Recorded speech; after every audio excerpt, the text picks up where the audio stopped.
All right, we appear to be up and running. Okay, good. That's good.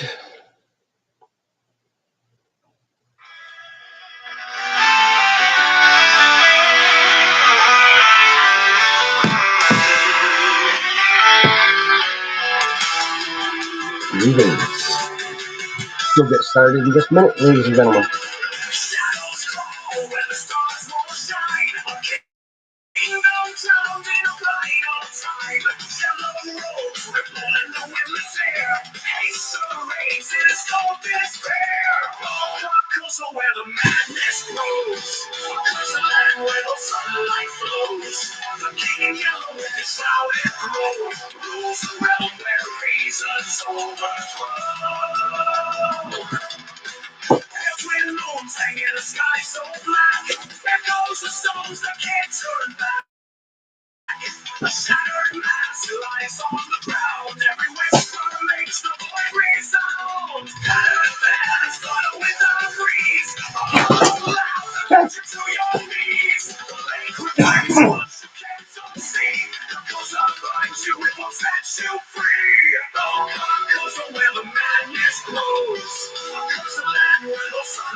Very cool.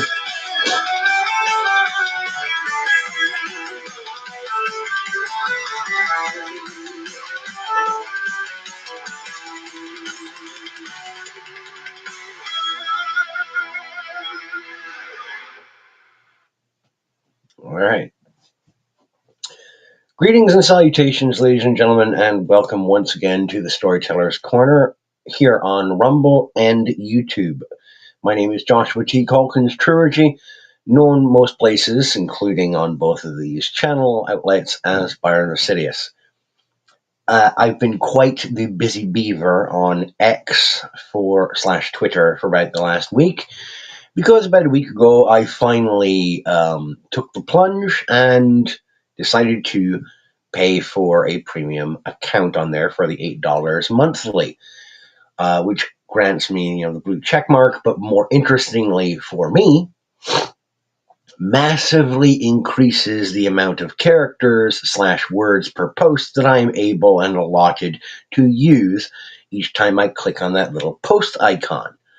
And that is quite lovely for me because word count is vital for someone who is as long-winded and as much of a windsock as I am. I have been tampering and experimenting around the edges, using this increased capacity in large part to share some short stories that I'd written years ago and that I've been sharing already on my Substack, the Substack which you can get to right there. And if you would like to follow me on X / Twitter, my handle there is at Joshua Trubergy. Doesn't have my full name on there because when I made the account, I couldn't fit that large a username on there because my full name is Joshua T. Calkins Trubergy. That wouldn't fit. So I just cribbed it. I made it the first name and the last part of the last name. So at Joshua Trubergy on X, or Twitter if you still call it that, the artist formerly known as Twitter. I would say maybe next Elon will change the name to a symbol, but X is already a symbol. It's a variable. In the realm of mathematics, it is the most commonly used variable. That's why they call it the X factor when they're trying to find talent for some creative or artistic endeavor. Um, so thematically, it certainly seems to make quite a bit of sense for him to use X. Anyway, something that, thanks to the way that the algorithm tweaks things per user on X, because I started going and hunting down and following my fellow storytellers and people who talk books and bookish things on X, I have been privy to a lot more conversation and dialogue regarding the publishing business, book writing, critiquing, all things bookish, which I quite enjoy. It's very nice for a book nerd like myself. But once again, and this conversation seems to crop up every few years, or every couple of years, on places like Substack and on X, the concept or topic of book piracy, the theft of electronic copies of books. And there is the pro piracy advocacy group, and then there's the anti book piracy group. I tend to lean in the direction of being against book theft. I have heard some almost, or read rather, some almost convincing arguments from the pro piracy advocates in regards to books and publishing, but they are not they're not solid, at least not for my liking, and the logic on them struck me as rather self-serving. Every time I read through a longer post on X or on Substack from folks who are advocating for the use of piracy for books, it almost always boils down to the same handful of arguments of, well, not everyone has access to a library near them. Fair. I can cop to that. That is a reality in the United States and the United Kingdom, which is where most of these conversations are couched out of, because that's where most of the conversational combatants live and where this phenomenon is most prevalent and noticeable. It's also where the most X users talking about these things tend to hail from, is either the US or the UK. There's a handful of smattering of Canadians and Australians in the conversation as well, but the primary book piracy issue seems to be predominantly picked up by Americans and folks in the UK. So lack of library access. Okay, that could be a challenge for some folks who are trying to get access to affordable or free book reading material. Okay. The second argument that is put forth by a lot of these folks is, well, books are expensive, and with inflation and with the rising cost of living, can't always necessarily afford books. I can either choose to eat my next meal or buy a new book. I can kind of understand that argument, but then I look at all the thrift shops, Goodwills, secondhand stores, garage sales, library sales, and that argument falls a lot flatter to me.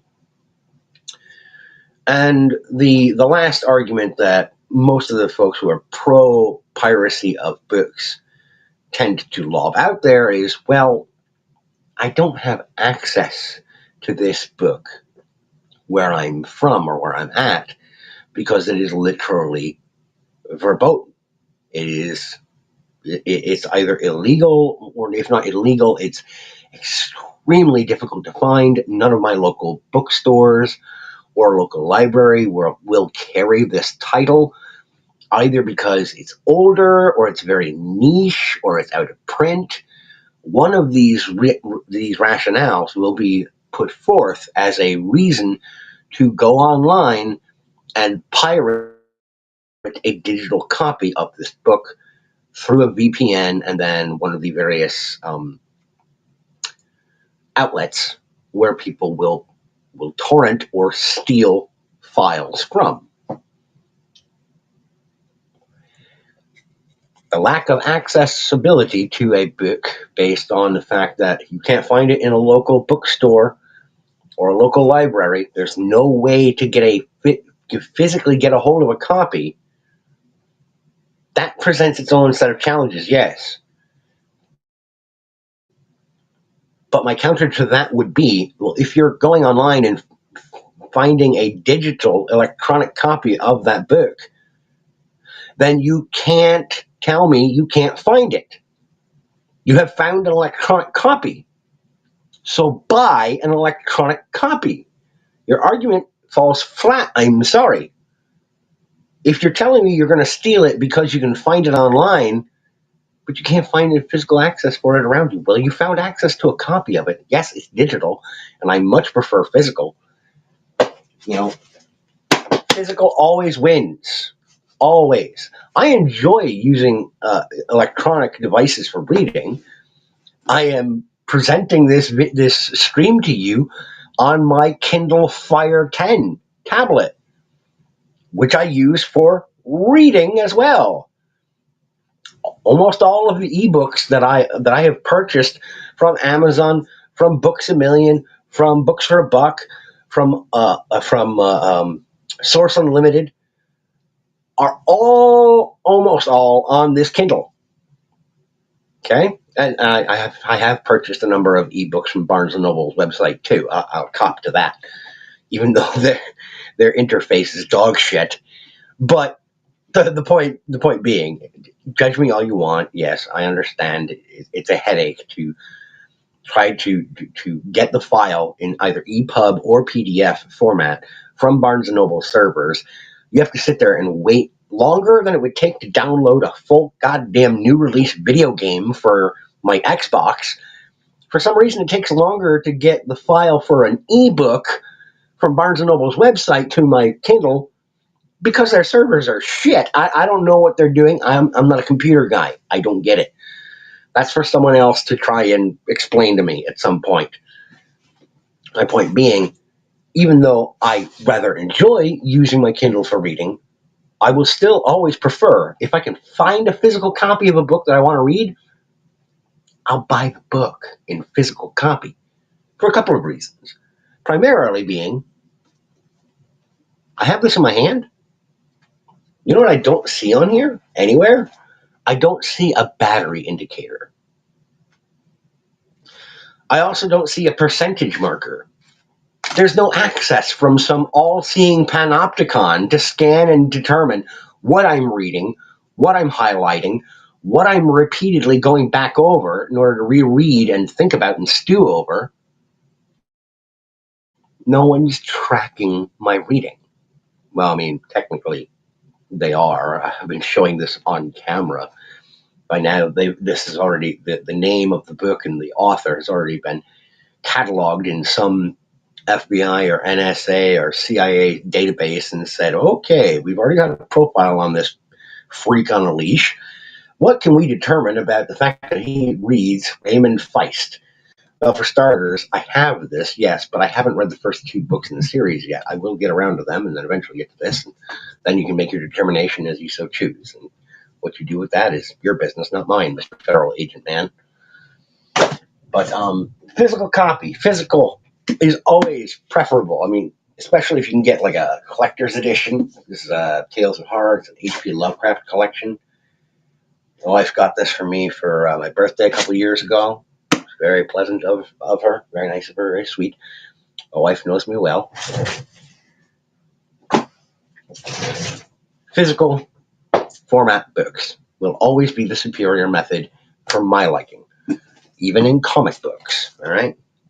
Just picked this up last month. I think issue 2 is out soon. I don't know. I'll have to stop by the comic book shop and find out on my way to work. Lee's got my Department of Truth set aside for me anyway. By the way, another fascinating comic book series I highly recommend giving a chance. It's from Image Comics, Department of Truth. Anyway. See, my kids will never have to worry about not having something to read. There's books all over this fucking house. So they'll always have something to while away their downtime. Even if I have to take our electronics from them, they'll have entertainment available. I could cut off every streaming service that we have, which at this point we've only got a couple remaining, but they wouldn't even need them because we have so many books in this house. And yes. Making ramen, do you want any? No, I'm all right, kiddo. Thank you. Love you. Love you too, kiddo. I'm feeling better, hopefully. A little bit better? Good to hear.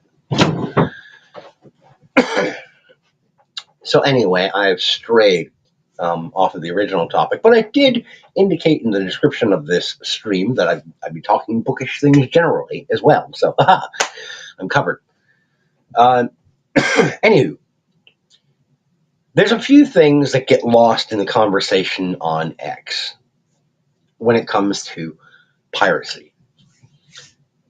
I just really quick want to go over a couple of points that are easily discovered if you just do a little bit of time doing some brief online research.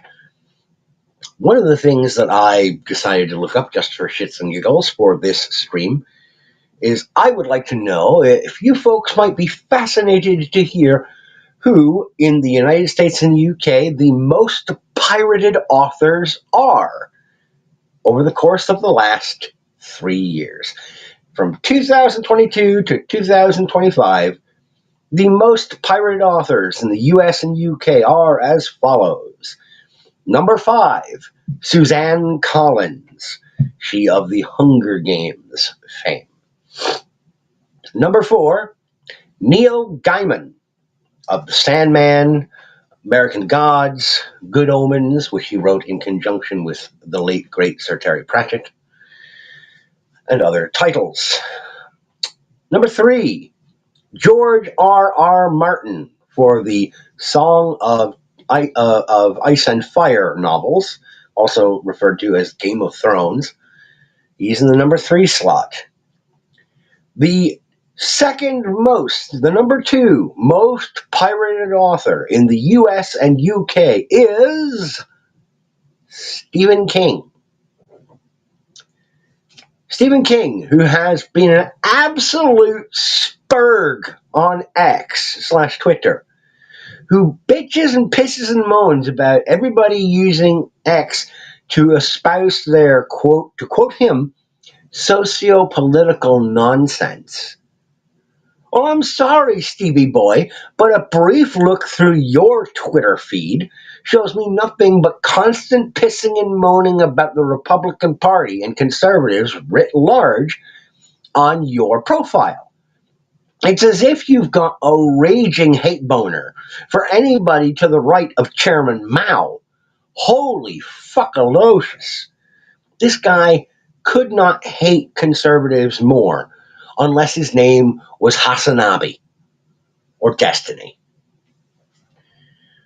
But as much hay as King likes to make about how long and esteemed and glorious his career has been and his history as an author has been, he has taken a few jabs at another rather well-known author, somebody who, for the most part, seems to largely agree with most of his left-leaning, liberal/progressive worldview, sociopolitically, geopolitically speaking. But he's taken a few jabs at this author because the author in the number 1 spot for most pirated author in the US and UK is in stark disagreement with him on one very specific topic of cultural conversation. That author is the number 1 most pirated author in the United States and the United Kingdom, and she's been brought back into focus quite recently thanks to some fracas. Ladies and gentlemen, the number 1 author for most piracy is J.K. Rowling. Is anybody shocked? No. I don't believe anyone is surprised by that. Now, there were a couple of, quote, honorable mentions in the listing who were pirated almost as much as Suzanne Collins in the number 5 rank, but those honorable mentions include Clive Barker, Anne McCaffrey, and Jim Butcher. Over the course of the last 3 years, they were only a few thousand downloads, pirated downloads per year, lesser than Suzanne Collins. Now, for sourcing of this information, you could look to Good e-Reader, Jerry Jenkins, The Atlantic, The Guardian, and Forbes. Now, another fascinating little thing that you could discover by checking with the folks at PR Newswire, Forbes, and Nielsen Bookscan is the following. And I've mentioned this before. In a previous video or stream, I did a clinical breakdown of this information, but this is a good little kind of summary that we've got here. Most frequently, the folks engaging in book piracy and or theft. Book piracy and theft is committed predominantly by 25 to 45-year-old college-educated persons with a 60-40 female-to-male ratio split. It is predominantly, in other words, middle-aged or younger middle-aged, liberal, college-educated white women earning between $86,000 and $150,000 per year. In other words, most of the folks engaging in book piracy, the whole argument of, well, we don't have enough money. Fuck you. The statistics say you're lying. You can't afford the books. Knock it the fuck off. Just because you want to go have lattes with your fucking friends after your office job doesn't mean you get to steal from the people who are actually making your entertainment. Get fucked. The piracy of books is estimated to cost publishers, just in the United States, between $300 to $315 million per year in the US alone. Now, I understand that the argument is going to be made by pro-piracy advocates of books. Well, Josh, you have said before that you understand and empathize with people who talk about pirating games, video games, or pirating movies, films released by Disney and Warner Brothers and whoever. There's a couple of distinctions that make that correlate or that parallel not equal. That attempt to equivocate does not work because of the nuances and the specifics. Okay? First of all, when it comes to the video game thing, a lot of you who are trying to draw this parallel in order to support book piracy, you're forgetting the primary motivating sort of blurb or catchphrase that piracy advocates of video games utilize, which blows your whole notion out of the water. And that catchphrase is thanks to folks like Ubisoft, wherein they said people, some dipshit in their higher echelon said gamers should get used to not owning their games. And the catchphrase that was born out of that was, if purchase is not ownership, then piracy is not theft. In other words, if you, the producer or publisher of this product for which I paid my hard-earned money, are going to tell me that that payment is not equivalent to my now owning the product, then I will go around and find a way to get ownership of the product without you. It's not the same. If you want to draw that equivalency, it would be akin to somebody purchasing an ebook on Amazon, downloading it to their Kindle, paying the full purchase price for the ebook at $9.99 or $10, and then Amazon going into your account and removing the book from your Kindle and saying, well, you violated our terms and conditions of using the platform, ergo, your purchase has been revoked.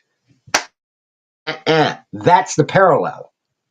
That's the parallel. That and that alone is when the distributor, not even the publisher at this point, the distributor is saying, if you don't use our platform the way we determine you must in all ways, shapes, and forms, we'll take away your purchase.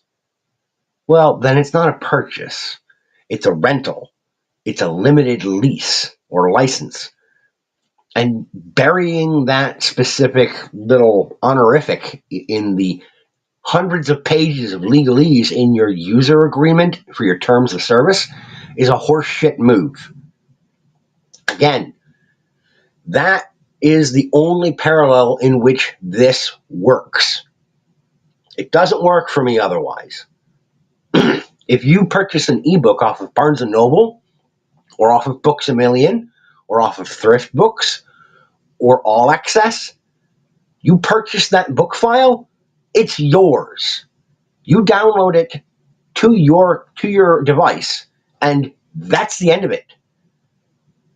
Those repositories where you purchase the ebook from, including Barnes and Noble, and maybe this is why their servers don't work all that well sometimes, because they don't track the data. There's no tether. There's no DRM, digital rights management, which is something that is much more common and prevalent in video games, which I mentioned before, or digital movies. There's no DRM attached to it. When you purchase the file and you download it from their server and it's on your device, you turn off the Wi-Fi access on your reading device, doesn't matter. The full file is completely accessible on your device, be it a regular tablet or a Kindle or a Kobo e-reader or a Nook or whatever. Once you own the file, it's yours. It's a one-time payment. You make the purchase, you own the product. That's it. So again, the attempted equivalency does not work between game piracy and book piracy. Additionally, with a video game, most of the time these days, when you purchase a video game, you're not actually purchasing the game. You're purchasing a code to give you access to the full product. But if I go to a bookstore and I buy a book, well, guess what? I still got to read this fucking thing. You have the book. I don't open it up and find a hyperlink that I need to type in on my browser in order to get the full text of the book. No, I've got the fucking book here in hand. Again, I gotta be a lot more careful. This thing has been battered. Sorry. Not the same thing. It's just not. Now, something else to bear in mind. When you are pirating books, and this is another difference between the pro advocate or the pro piracy advocates of books and the anti piracy advocates for books. When you filch a book, I mentioned before that per Forbes and PR Newswire estimates and Nielsen Bookscan, publishers in the United States alone lose between $300 to $315 million per year due to book piracy. That's fairly easy to find, to look up and find out. But only by talking to or touching base with professionals and veterans within the publishing industry does one find out that in order to kind of recoup their losses from book piracy, what most publishers end up doing is reducing or withholding advances from authors or withholding royalties from sales. And it's in most of their predatory publishing contracts with authors. But it doesn't usually affect the literary agent. Now, this is something else that a lot of these literary agents will not tell their clients, is that if anything should come between the author and their expected royalties payment, the agent will usually try to weasel in a contractual certainty that they get their cut for representing you to the publisher in the first place. They're still going to get their money. Oh, bear that in mind. The agent is not going to go hungry, but they'll make certain that they get theirs. They're going to try to do the best they can for their client, the author, but at the end of the day, most literary agents are absolute mercenaries who do not give a flying fuck about the actual well-being or success of their clients so long as they get theirs. They will drop their client at the slightest provocation and say, we're done. I'm going to find somebody else to latch on to. They don't usually actually care about what you're putting out there into the world. They're just playing gatekeeper. They're trying to get you in, or rather, not gatekeeper. They're playing gate guardian. They have the keys to the kingdom to get into the castle, to get your manuscript into the hands of a publisher. But their number one job as a literary agent is to sell your manuscript to a publishing house. That's their number one job, is to make that sale, secure that contract, and get as much of a percentage as they can for themselves, including residuals and royalties, as they legally and ethically can.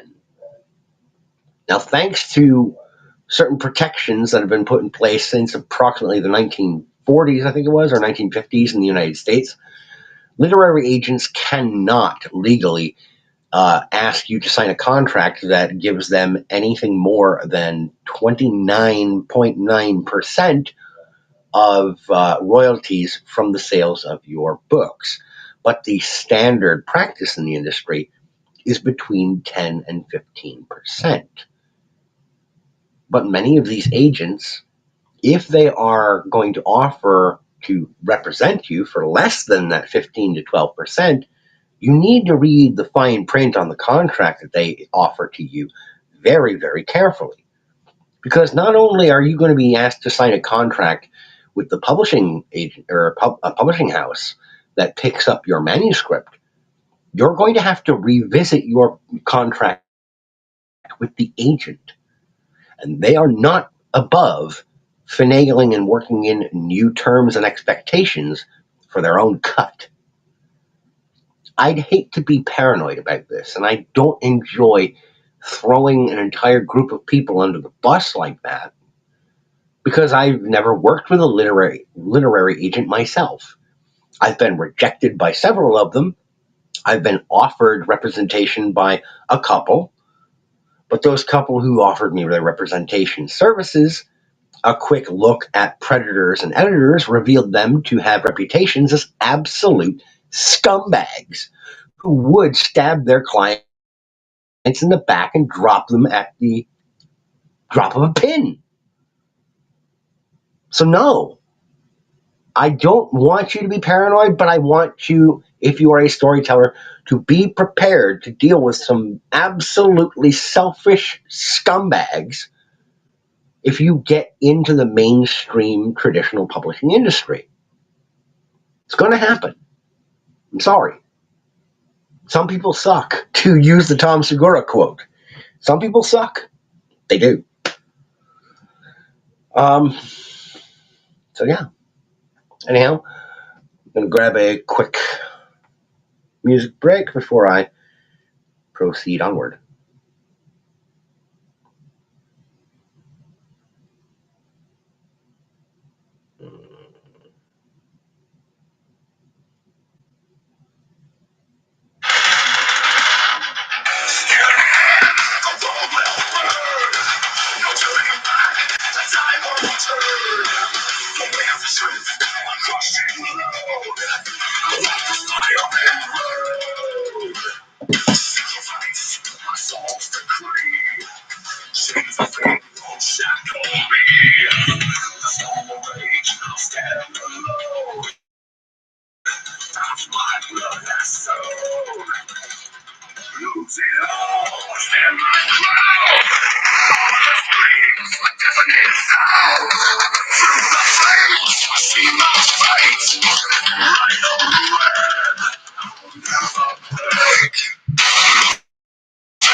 There we go. All right. So that little musical interlude out of the way. Not going to be hanging on for too much longer. I did not expect this to be a very long stream. It is kind of impromptu. Anyhow. And what do we got here? Some kind of notification. Oh, okay. Never mind. Sorry about that. Anyhow, so the conversation has been pro versus anti book piracy. And I tend to land firmly on the side of anti book piracy for a few reasons. First of all, I am myself a small press, independently published author in genre fiction, in fantasy, horror, and sci fi.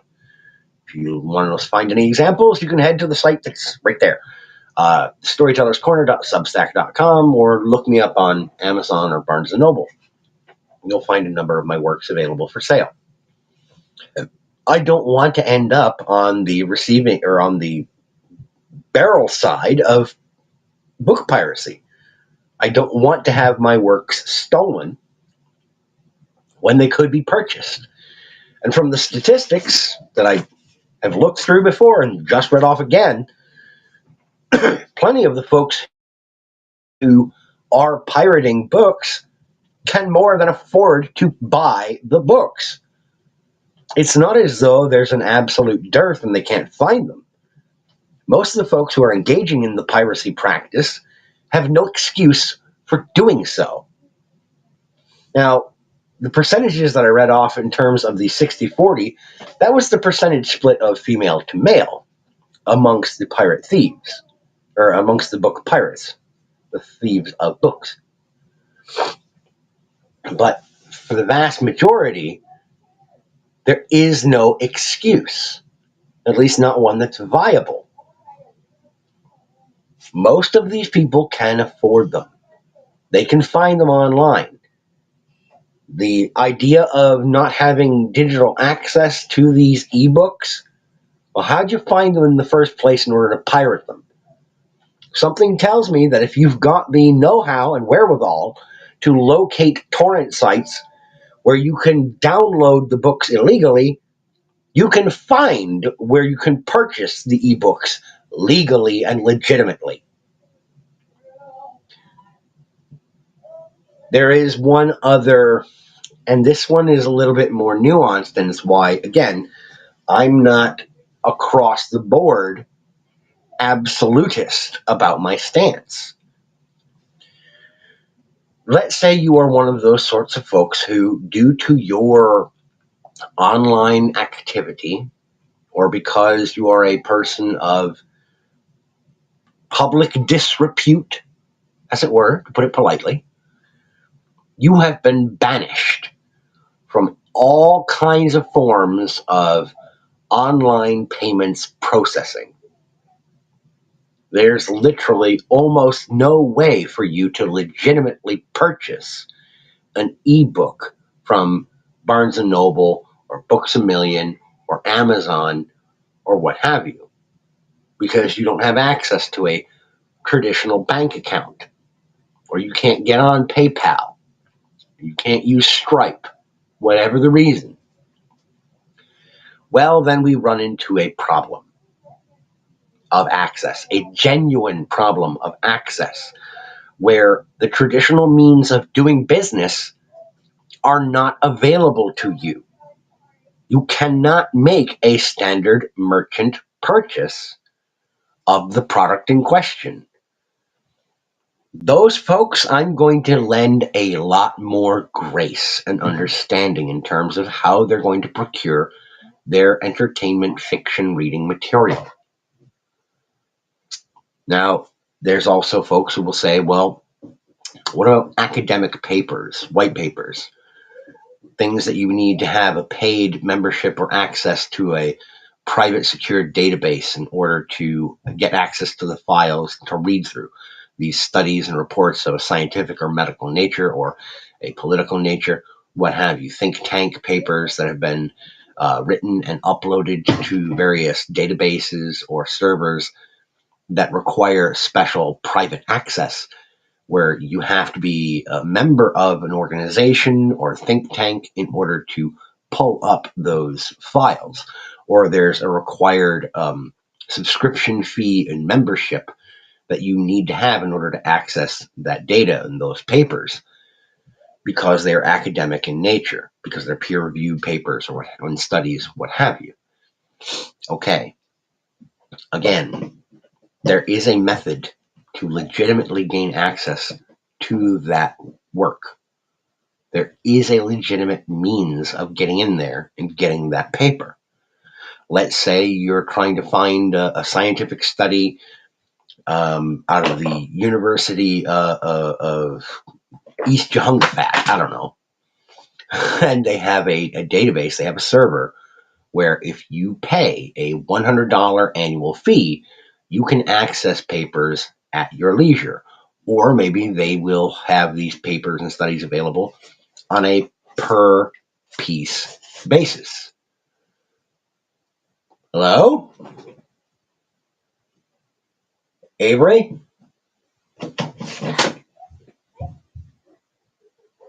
Was that you? No. Bullshitter. Why? Don't mess with that hole, Why? because I don't want something to come crawling out of there. Good Lord. Oh, man. I gotta get that hole patched up in the wall. Anyway, sorry about that. The kid's being a punk. She's being an absolute punk.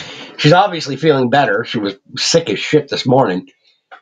But as she said just a short bit ago, she's feeling better, clearly. Um, but let's say that they have an a la carte kind of setup where you can pay a one-time fee to get access to this study or white paper or summary or what have you. Well, again, there's a legitimate method of accessing that work. But again, I refer back to there are people out there who do not have access to a recognized legitimate form of payment for that product. Those people, I am going to afford a lot of grace. If the if the database, however, requires something like you need to be a member of X, Y, or Z group or organization, you have to have membership in this group in order to have or be granted access to these papers or studies. I'm going to be less forgiving if you steal those papers or if you steal that work. I'm going to come back towards the bringing the hammer down and saying it's not just paid access. They are telling you, unless you belong to this organization that put together this paper, we don't want you looking at it. It's not even a matter of paying for the material. It's a matter of this is for our eyes only. Okay, well, that's the established guidelines and parameters. They're not saying you have to pay for it. They're saying you've got to be a member of this organization to have access. 9 times out of 10, they're going to say that because they're not yet ready to release that study or work to the broader public. It's not finished. It's not ready to go and be released for public consumption. 90% of the time, that's what we're looking at. That's where you have things like medical or scientific research papers, where they want you to be a member of the group or think tank or medical or scientific organization as performing the research in order to be able to look at the papers. Because they're not done yet. They're not ready for public release and consumption. They are not prepared to publish. So technically, the work isn't even published yet. Well, then I'm sorry. You don't get to just steal it. Period. It's not ready for publication yet.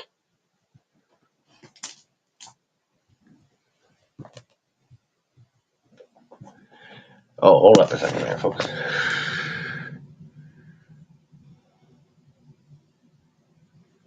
Oh, okay.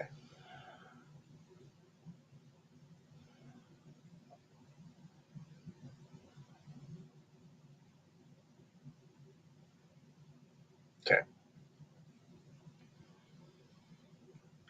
Doing that. Doing that. Doing that. Okay. Anyway, sorry.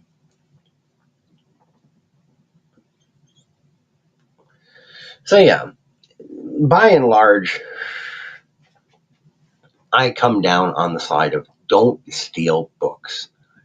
Don't steal ebooks. The amount of time and effort that goes into writing a novel, even writing a short story, for those of you who don't engage in the art of the written word as storytellers, I think a lot of you undervalue how much goes into writing a story and making it ready for public consumption. For storytellers who give a shit about the craft, we have a tendency to bang our heads against the walls rather firmly and repeatedly, trying to make sure that the story that we end up presenting to you, the reader, is the best possible version of this story we could come up with before we offer it to you. A lot of the stuff that I've thrown up on my Substack over the years, and that I've been recently sharing on my X account in the form of separated sections, it's a lot of it's my older work, stuff that's been publicly available for sale or as freebies on my other prior blogs and accounts online. This is stuff that's already been done for a long time. I'm comfortable sharing it because it's already been in its final form for a good amount of time. If I'm working on something right now, chances are you'll maybe hear me mention it, but then nothing for a year or two. At least between 3 to 6 months. As rapidly as I wrote American Minotaur, or as rapidly as it seems like I wrote American Minotaur, I went through 3 drafts on that fucking thing. Between tightening, adjusting, editing, reformatting, reshuffling, adding in a chapter that was not previously there, taking out a character and having to completely strip him out of the entirety of the story altogether and figure out where he mattered and what scenes I needed to remove him from and how to adjust those scenes to make up for the fact that he suddenly was no longer even a factor in the story to begin with. Sorry, she. Rewriting her so that she was dead. Titus's mother, his birth mother, in the original draft of American Minotaur, she was still alive. She was still around. She had just divorced Ashkar after he got arrested for breaking into an ATM machine. And she fucking ditched her kid. She said, I'm out. I'm done being a mom. I'm done being a wife. I'm gone. And there was an attempt on Titus's part in the original draft to try and reconnect with her. But that ended in failure. He couldn't track her down. So she was in a good half of the story the first time through. But when I was rewriting it, when I was writing the second draft, I thought, she's not around much. She's mentioned numerous times and in various conversations throughout the story, but she's not present. And she's not that much of an influence on Titus's character. She seems to be much more of an influence on Ashkar in that she fucking left.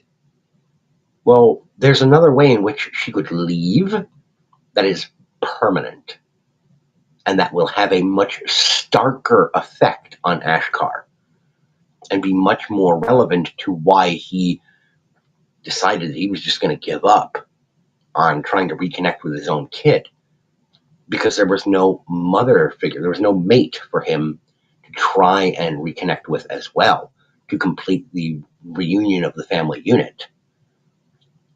If she had still been around, Ashkar might have had another reason to try and go after her rather than Titus for reconnection. And that added a little bit of a complication that I never ended up really tightening up and closing up properly in the first draft of that story. That was a free book. I shared that book for free in chapter by chapter video/audiobook uploads to my YouTube channel and my Substack. That book took me almost 2 years to go through from initial concept and outline to finished, finalized third draft, tightened up and presented to you, the audience. And I did that for free. If I had decided to publish that book commercially, I would have put it out as an ebook for about $4.99, $5. $5 for 2 years of banging my head on the wall to make sure this was the best version of the story I could give you. And the pro book piracy people want to say, so you didn't publish it for money. You didn't produce it as a commercial book. What would you be so upset about? Well, I knew I was making it a free book, okay? But all the other books that I wrote and published before that, if I haven't shared them for free at thestorytellerscorner.substack.com, all those prior works that I have not shared as freebies, I put in a lot of fucking work on those too, and I don't appreciate the idea that someone's just going to come along because they don't want to pay for it and steal it. I hope I've made myself clear. Cheers.